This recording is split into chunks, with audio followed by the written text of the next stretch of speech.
internautas, bem-vindos a mais um encontro nosso nessa aventura espacial. Que bom ter a sua companhia mais uma vez para mais uma viagem, nessa nossa viagem que já dura já alguns dias já, né? Que bom que você está aqui. E hoje, Ana Paula, a gente está bem longe de casa. Nós estamos passando por Plutão. A Terra está bem longe daqui. Você consegue enxergar a Terra daqui? Não. Então você precisa de uma ajuda, precisa de um telescópio. Então pega o nosso telescópio Hubble 7 para você conseguir enxergar de longe o planeta Terra. Tô vendo. Conseguiu ver o planeta Terra? Aham. Como que ele é daqui? Lindo. Ah, com o telescópio fica mais fácil, não fica? Fica. O telescópio nos ajuda a enxergar coisas muito distantes do nosso sistema solar. Ele nos ajuda a enxergar além. E o estudo de hoje vai ser sobre algo parecido. Nós vamos estudar sobre um dom que Deus deu à igreja e deu também lá no Antigo Testamento para algumas pessoas, para que essas pessoas enxergassem além e comunicassem a mensagem de Deus para o povo. As pessoas não enxergavam apenas o que estava distante, mas enxergavam o futuro. E esse dom é o dom de profecia. Nós vamos estudar sobre esse dom hoje nessa nossa aventura espacial. Então, feche seus olhos, a Ana Paula vai orar para a gente começar o nosso estudo de hoje. Oração, Papai do Céu, muito obrigado por esse sábado. Nos dê um bom resto de sábado e nos dê sabedoria para estudar a palavra de Deus. Em nome de Jesus, amém. Amém. O dom de profecia esteve presente desde o Antigo Testamento. Vários profetas no Antigo Testamento, todos os profetas do Antigo Testamento, aliás, tiveram o dom de profecia. E no Novo Testamento também, esse era um dos dons da igreja. Nós vamos conhecer um pouquinho sobre esse dom. Bom, o primeiro texto que nós vamos abrir está em Amós, capítulo 3, versículo de número 7. Amós é um profeta do Antigo Testamento, é chamado de profeta menor, e nós vamos ler esse texto, Amós 3, verso 7. 7. Certamente o Senhor Deus não fará coisa alguma sem primeiro revelar o seu segredo aos servos e os profetas. Ok, certamente o Senhor não vai fazer coisa nenhuma sem primeiro revelar aos profetas. Então, tudo que Deus vai fazer, especialmente as grandes coisas, grandes obras, seja da salvação, a volta de Jesus, já foram revelados pelos profetas. A palavra de Deus está dizendo isso, né? Ok, mas agora a questão é a seguinte, Paula. Como a gente pode saber se o que a pessoa está falando é verdade ou não? Como saber se ele é um profeta verdadeiro ou um falso profeta? Porque lembra que Jesus falou que nos últimos dias viriam falsos profetas. Como saber se um profeta ele é verdadeiro? O que a Bíblia tem a nos ensinar? Então, a Bíblia apresenta alguns princípios. Pode falar. Para essa pergunta eu já tenho uma coisa que eu poderia responder. Vai, então. Responda sempre antes de ler a Bíblia, então. Eu acho que você tem que olhar a Bíblia para ver o que o profeta falou, tá certo ou errado. Você está de acordo com a Bíblia ou não? Se está na Bíblia, aí vai estar certo. Se não estiver na Bíblia, vai estar errado. Tá certo, a gente já vê. Esse é um dos textos que fala. Tem um texto que fala exatamente isso. Então vamos começar com 1 João, aqui no final da Bíblia. 1 João, capítulo de número 4, versículos de número 1 e 2. 1 João 4, 1 e 2. 4. Tá. Amados, não deis crédito a qualquer espírito. Antes, provai os espíritos se procedem de Deus, porque muitos falsos profetas têm saído pelo mundo afora. Pelo mundo fora. É isso mesmo. Nisto reconheceis o Espírito de Deus. Todo espírito que confessa que Jesus Cristo veio em carne é de Deus. Olha só, a primeira característica de um profeta verdadeiro é que ele confessa, ele reconhece que Jesus Cristo ele veio em carne. Deus eterno se fez carne e habitou entre nós, conforme está registrado em 1 João, no livro de João, capítulo 1, versículo 1 a 3 e versículo 14. Deus é o verbo eterno que se fez carne. Então, reconhece que Jesus Cristo habitou entre nós, esteve entre nós e era 100% humano e 100% divino. Essa é a primeira característica, mas não é a única, né? Vamos lá para o segundo texto, então. Deuteronômio, lá no começo da Bíblia. Deuteronômio. Aqui, se vê se você consegue achar, hein? É esse aqui. Isso, Deuteronômio, capítulo de número 18, versículos 21 e 22. Se disseres no teu coração, como conhecerei a palavra que o Senhor não falou? Sabe que, quando esse profeta falar em nome do Senhor e a palavra dele se não cumprir, não suceder como profetizou, essa é a palavra que o Senhor não disse.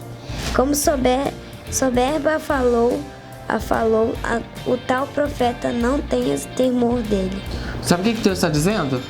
Que se o profeta falar algo em nome de Deus, entre aspas, e aquilo não se cumprir, é porque Deus não falou por meio daquele profeta. Porque ele falou, não vai acontecer isso, mas não acontece. Sabe que tem gente que fica falando um monte de profecias, né? Chutando aí, se apresenta como profeta, mas nada se cumpre. Uma das características do profeta verdadeiro é que ele fala, e o que ele fala? Acontece. Lembra de Elias?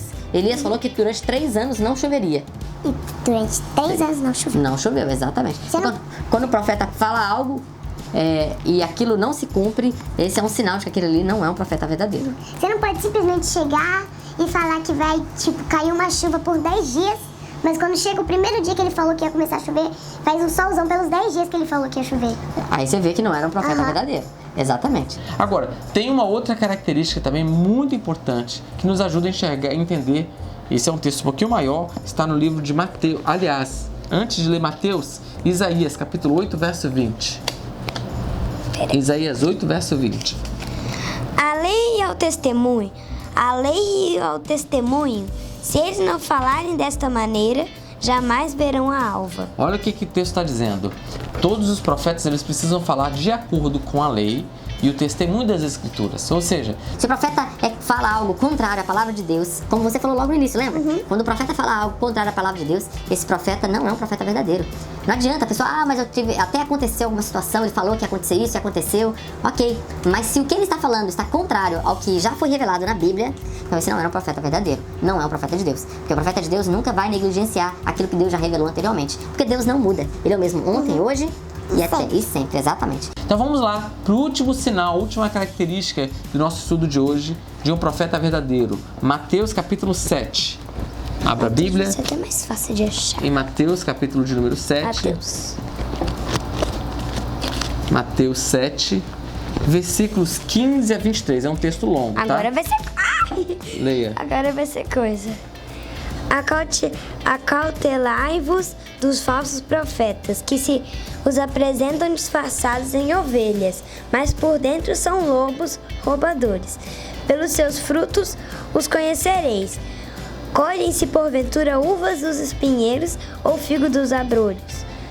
Assim, toda árvore boa produz bons frutos, porém a árvore má produz frutos maus. Não pode a árvore boa produzir frutos maus, nem a árvore má produzir bom fruto. É cortada e lançada ao fogo. Assim, pois pelos seus frutos os conhecereis.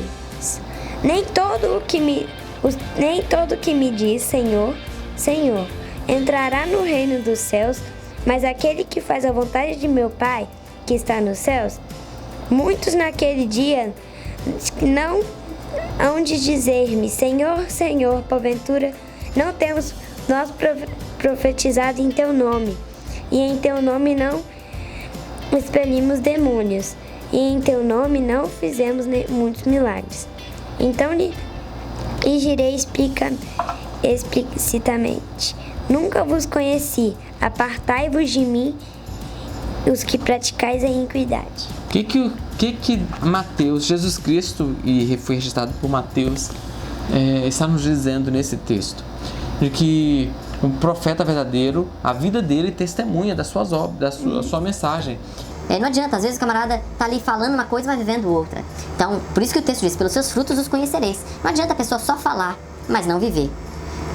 O profeta, para ser um profeta verdadeiro, ele tem que ter uma vida de acordo com a palavra de Deus, conforme revelado nas Escrituras. Não adianta você falar que lê a Bíblia todo dia, mas quando chega na sua casa, você passa até um mês sem ler a Bíblia. Exatamente. Então, assim, o que nós falamos precisa ser coerente com o que nós fazemos. E aí o que o texto está dizendo? Nós vamos reconhecer um profeta verdadeiro ou um falso profeta pela atitude dele, pela forma como ele age, pela forma como ele se relaciona, por tudo que ele faz. Não é só pela sua mensagem, mas também pela vida dele. Nós falamos muito pelas nossas vidas, sabia? Bom, esse é o nosso estudo de hoje. Deus teve vários profetas, homens, mulheres, jovens, idosos, pessoas assim diversas foram usadas por Deus para ser a voz dele, né? E revelar a mensagem de Deus. Agora, eu quero abrir um parênteses para terminar o nosso estudo de hoje. Você sabe que o dom de profecia ele não ficou restrito aos tempos antigos. Deus ele tem está à disposição de Deus derramar o seu Espírito Santo e também conceder o dom profético, mesmo em nossos dias. A Igreja Adventista do Sétimo Dia acredita que Ellen White foi uma mensageira do Senhor. Ela era uma jovenzinha com pouco estudo, mas que Deus a chamou, a separou para levar a sua mensagem. Ela nunca quis colocar os seus escritos em pé de igualdade com a Bíblia. Ela sempre dizia o seguinte: olha, os meus textos são uma luz menor que leva para a luz maior, que é a Bíblia. Ela escreveu diversos livros, escreveu sobre diversos assuntos, diversos mesmo, sobre educação, sobre saúde, sobre igreja, sobre relacionamento, sobre educação de filhos. Ela escreveu sobre muitos assuntos. E muitas coisas que ela escreveu há muito tempo atrás estão sendo confirmadas, seja pela ciência, seja pela pedagogia, e sendo confirmada em nossos dias. Então, ela era uma mulher à frente do seu tempo. E a melhor forma de conhecer Ellen White é lendo um livro dela. E eu recomendo, para quem nunca leu, um livro chamado O Caminho a Cristo. É o primeiro livro que você deve ler. Ô pai, tem uma temporada que eu vi no Felicity Play que também conta totalmente toda a história de Ellen White. Exatamente. Que é o presente de Nick. O presente de Nick, né? O Felicity Play também, você pode dar uma olhada lá e conta um pouquinho a história de Ellen White. Pois bem, esse é o nosso estudo de hoje. Eu quero terminar fazendo uma pergunta para você. Você acredita, Paula, que o dom de profecia ainda está presente em nossos dias? Ok. E você crê que Deus ele tem se revelado como aos seus servos, os profetas, ao longo da história, revelou-se também a Ellen White e pode derramar também hoje o Espírito Santo e levantar muitos para serem profetas de Deus ainda no tempo do fim? Eu acredito também. Deus abençoe você, Deus nos acompanhe nessa nossa aventura espacial. Fique com Deus e até a próxima. Tchau!